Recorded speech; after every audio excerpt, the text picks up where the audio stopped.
guys, it's WithEni and welcome back to another episode of Success Stories on Time with Eni, where we dive deep into the personal journeys of incredible individuals from all walks of life. Today with me, I have an incredible musician who has won many awards and has touched the hearts of many with his soulful voice and poignant lyrics.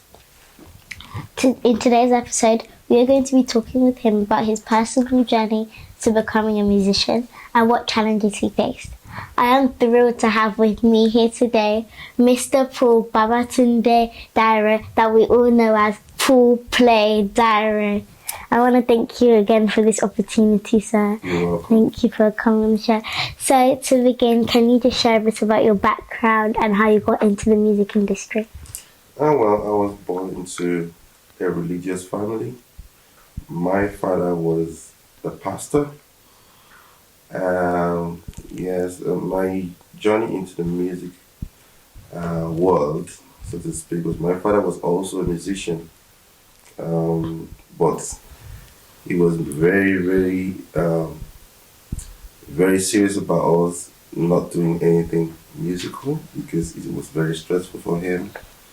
And yes, my first experience of music was, I was a member of a group in church called Cabaret Singers. We were about 11 in the group. It was like an alternative for the church choir.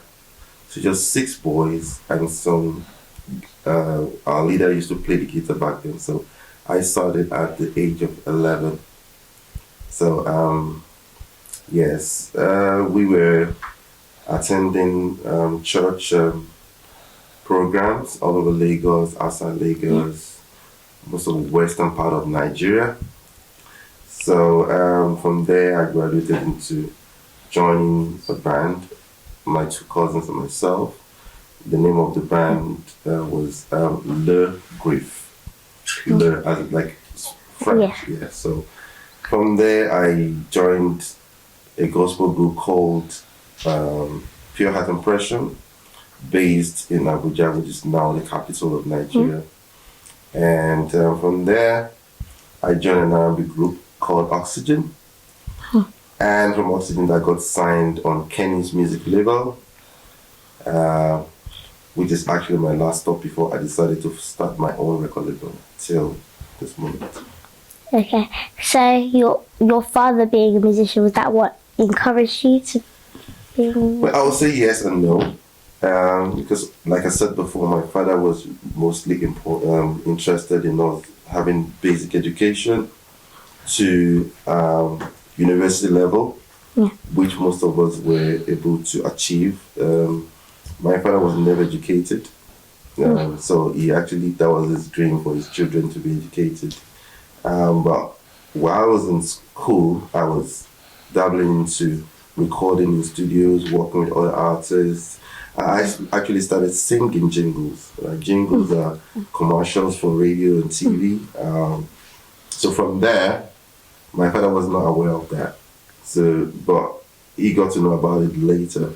I wouldn't say that. It inspired me in a way, but that wasn't really my focus until later. Because after school, I started working in an oil company, and as God will, I just think it was God led. So it was very inspiring as a father. I was very encouraged by his music because people loved his music and really appreciated his music. Yeah. So I was proud to have a dad like that. But my final journey into the music business as a whole was just an act of God. Okay, so I know you've recorded and you've made a lot of songs. So do any of them have a special significance to you? Oh yeah, I think Moshorere is one of the songs that means a lot.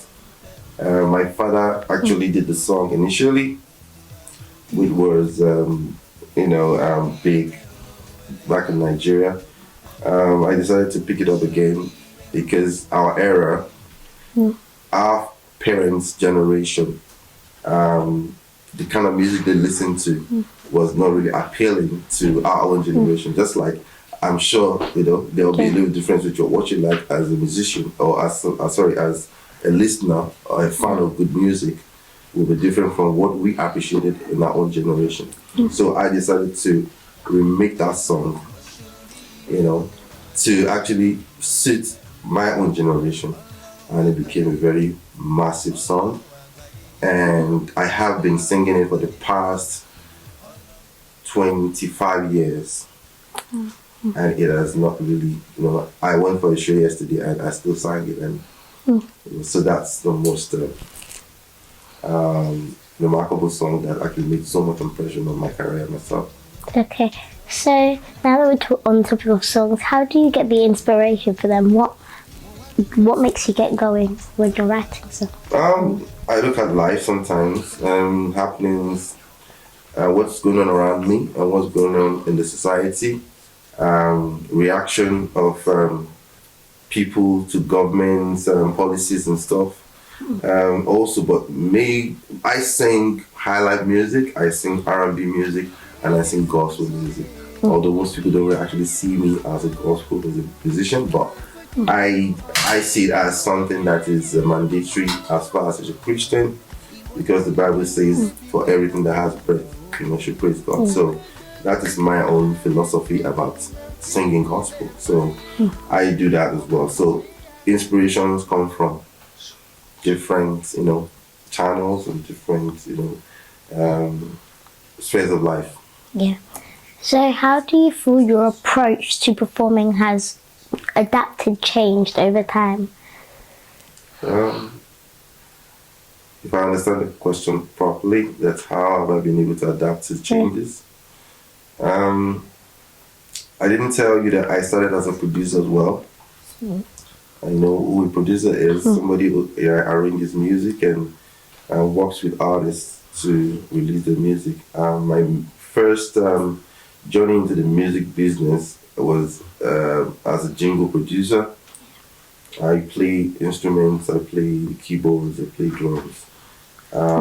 So with that, I try to solve people's problems musically when they come into the studio. And being a jingle producer, there are so many demands and there's so many challenges that comes with the with the profession, because you have to satisfy your clients. So because of that, I've been able to adapt to different styles of music. So as music begins to change, I'm a kind of person that likes to delve deep into the elements of that music, what is changing, and then I can adapt myself to keep just to keep being consistent and to be relevant in the industry. Yeah, so you've been doing this for a long time, as I can tell, because you have a lot of experience. So I think that you've gone through quite a lot of challenges. So can you just share maybe some and how we overcame them? Yeah, challenges started at the initial stage when I was trying to get a record deal, because I've actually worked with different bands. And when I was with Oxygen, there were a lot of challenges. We were recording, working with an executive producer. The guy was actually funding the albums and our recordings. We got a deal, and that deal was in Netherlands. And because of different opinions as regards how the money is being shared, there was a problem there. So we couldn't go ahead with the deal. That was what led to the group being, everybody went their separate ways. From there, I was going around different record labels. Yeah. And, it's normal that you'd be rejected. But when it comes to often, and when you start having many rejections, you begin to feel that maybe this job is not actually for you. Yeah. So those were the challenges. Even when I was going to record Mosherere, which was my biggest song to date, I had a lot of rejections from record labels. They didn't want to record it, they didn't like it. They were like, oh, this is just not good enough. But I kept on going, and I kept on believing in myself, and I kept on looking ahead, not minding what people were saying about the song, because I, believed in it. And I went forward with it until I got the record deal with Kenny's Music, and the song was released on that level. Okay, so now that we've talked about your professional life, who is Paul Play off screen and off stage? Probably off screen. Oh wow! I'm a very shy person. I didn't believe that I would ever go into music business because I was working. I studied mechanical engineering, so music for me was something that my father was doing. But although I was doing it, just as a hobby and also to make some extra money, because as kids you want to make you want dad to do a lot of stuff for you, but at the same time you want to get extra money for yourself. You want to be responsible for yourself. So in that regard, I was able to do because it was easy for me to do music. It wasn't really something that I felt that I would take as a really major profession, but it just happened. Okay, so what do you do when you're just trying to calm down, maybe after a big show? What do you do to calm down, unwind? So I watch movies. I like movies a lot. Spare time, I'm a very I like to search for knowledge.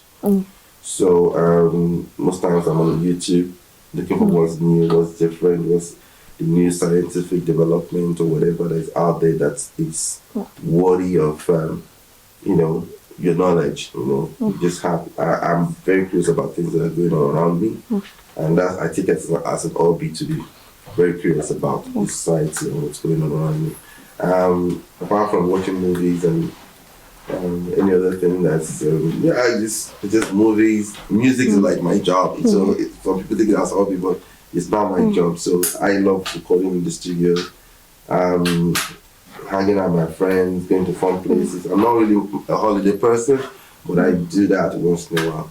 So movies and games, like you'll be shocked that I play games like FIFA, so because people think, oh, you can overgrow a certain game, but FIFA is a football game that even adults love to play. So, and I used to play games that, when I was younger, Mario and the rest of them, but now, that's the only one that's left for me to at least, while away some time,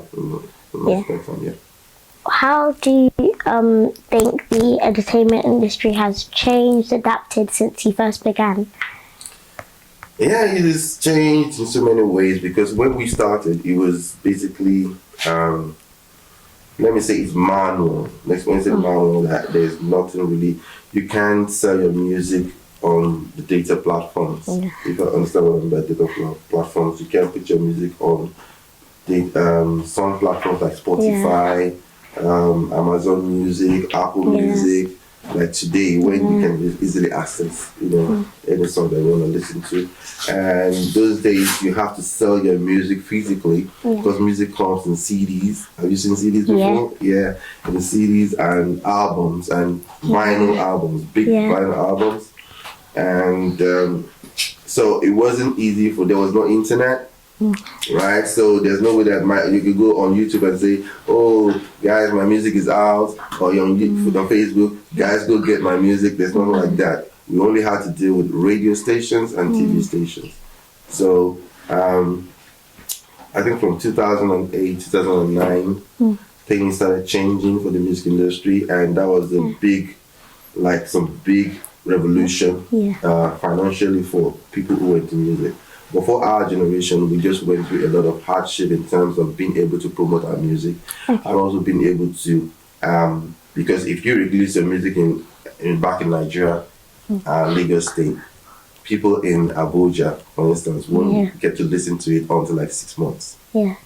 Right? So, but now, if I just go online and release my music, somebody in China, somebody in America, somebody in Brazil, just within seconds, you'll be able to access. So that's the difference. And also, another difference is technology-wise, things have changed. Music was played live back then, but now you can actually sit down with a keyboard and use a computer. You can sing into the computer, and before you can do that, you sing into tapes that are called they're called DAT tapes, ADAT tapes. I don't know if you understand what I'm trying to say. So what is different now that it's like you can actually just plug a microphone into a computer and it goes straight in. That was not in existence back then. Yeah. So that's how things have changed. Okay, so before I let you go, what advice would you give to the next generation of people who want to go into performing, entertainment? I just would say that they should put God first. God gives direction. A lot of young people probably get excited when they see other musicians and they feel that they can do what they're doing. So don't follow the bandwagon. Trust God for direction. Once then actually try to confirm that you're actually talented. If it comes from the reaction from your family, from your friends, people maybe in your school or people around you will, when they see, they will tell you that you're talented. So from there, once you have that, you can start, and also you need to believe in yourself. Yeah, that's it. Okay, so I want to thank you again for giving me this opportunity to meet you today, sir. No worries, I'm glad as well. Pleasure's all mine. Okay. Listeners or viewers, please, this is a very laudable program. This young lady right here is doing great things and I'm very proud of her. Please like, subscribe, and if there's a membership, you need to join because you'll be missing if you don't. So it has been Time with Eni. Make sure you click that like button, subscribe and press the notification button. Thanks for watching, guys. Bye.